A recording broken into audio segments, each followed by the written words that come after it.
एक स्टडी झाला, जगातला सगळ्यात मोठं संशोधन होतं ते 1938 ला चालू झालं. त्या संशोधनात असे ठरले की 75 लोक निवडली त्यांनी.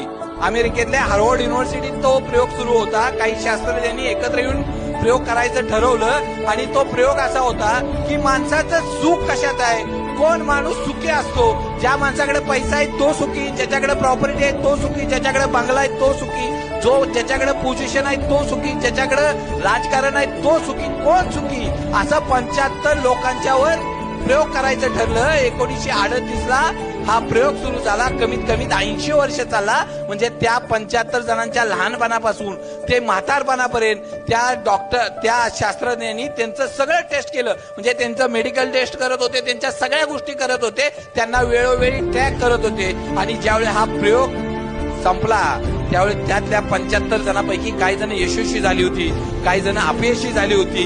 परंतु ज्यावेळी ठरवलं या माणसांचं सुख कशात होतं, म्हणजे पैशात, गाडीत, बंगल्यात, प्रॉपर्टीत, तर यापैकी कशातही नव्हतं. ती माणसं सुखी होती की ज्या माणसाने आपल्या घरातल्या, आपल्या नात्याला वेळ दिला, ज्या माणसाने आपल्या फॅमिलीला वेळ दिला, ज्या माणसाने आपल्या मैत्रीला वेळ दिला ना, ती माणसं आयुष्याच्या शेवटच्या क्षणात मानसिकदृष्ट्या आणि शारीरिकदृष्ट्या फिट होती आणि सुखी होती.